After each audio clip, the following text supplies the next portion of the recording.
30대 직장인 이모 씨는 최근 아시아나항공으로부터 올해를 끝으로 마일리지가 없어질 거란 연락을 받았습니다. 16,500여 마일, 국내선 비즈니스 좌석을 왕복 이용하고도 남는 마일인데 급히 알아본 마일리지 좌석은 사실상 예약이 불가능했습니다. 제주도를 가볼까 생각했는데 괜찮은 주말이 껴있는 거는 다 표가 없더라고요. 마일리지로 물건을 사는 항공사 쇼핑몰을 찾아봤지만 거의 매진입니다. 다 솔드아웃이에요. 솔드아웃.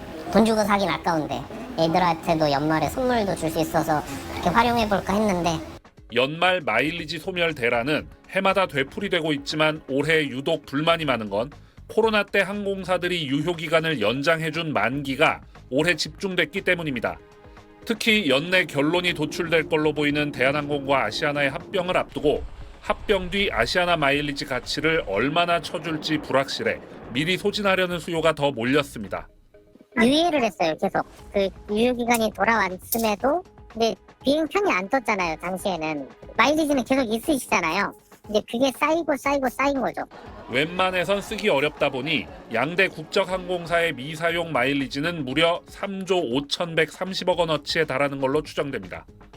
항공사들은 회계상 부채로 분류되는 마일리지 소진의 비상인데 대한항공은 다음 달 말 전 좌석을 마일리지 승객으로 채운 국내선 특별편을 6차례 띄우기로 했습니다.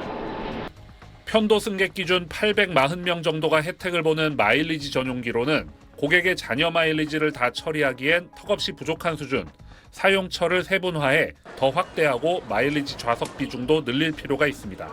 SBS 노동규입니다. 3조 4천억 원. 대한항공과 아시아나항공의 올해 상반기 마일 기준 미사용 마일리지의 규모가 3조 4천억 원이나 되는 걸로 집계됐습니다. 금융감독원에 따르면 지난 6월 말 기준으로 대한항공에서 고객들이 사용하지 않은 마일리지의 규모가 2조 4,600억 원이고요. 아시아나항공에서 미사용된 마일리지 규모는 9,400억 원입니다. 이 두 항공사를 합쳐서 3조 4천억 원에 달하는 겁니다. 코로나19 유행 이전인 2019년 상반기 말과 비교하면 각각 12%, 34%가 늘어난 건데요. 코로나 기간 마일리지를 사용하지 못한 고객들을 위해 유효기간을 연장해준 영향으로 보입니다. 앞서 이 두 항공사가요, 2020년에서 2023년까지 소멸 예정이었던 마일리지의 유효기간을 최대 3년 연장했습니다. 두 항공사는 마일리지 서비스 확대로 사용을 유도하고 있는데요. 대한항공은 항공권 운임 일부를 마일리지로 결제할 수 있는 제도를 운영하는 한편 지난 6월부터는 기내 면세품도 마일리지로 결제할 수 있도록 했습니다. 또 아시아나항공은요, 올 상반기 마일리지로 항공권을 구매하면 이 마일리지의 일부를 환급해주는 프로모션을 진행했습니다. 마일리지를 써서 해외여행을 다녀온 김모 씨. 그런데 사용한 마일리지에서 이상한 부분을 발견했습니다. 오래돼서 먼저 사용될 건 남아있고요. 더 남아있어야 될 마일리지에서 차감이 돼버렸어요.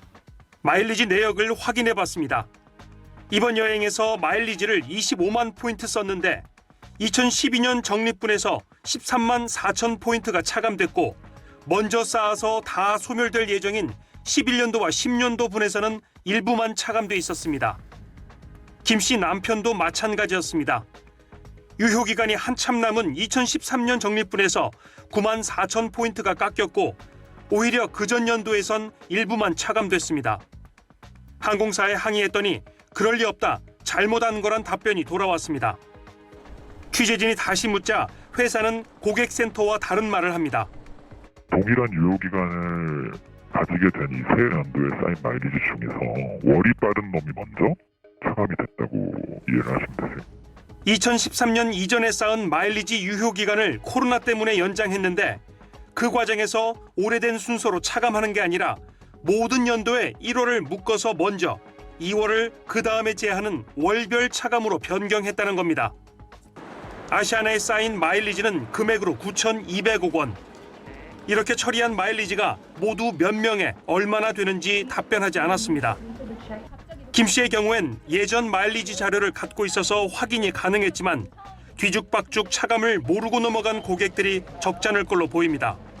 일반적으로 캡처를 해놓진 않잖아요, 대부분. 근데 저는 좀 많아서 가끔씩 좀 제가 참고하려고 해놨던 건데 이렇게 큰 오류가 있을 줄 몰랐네요.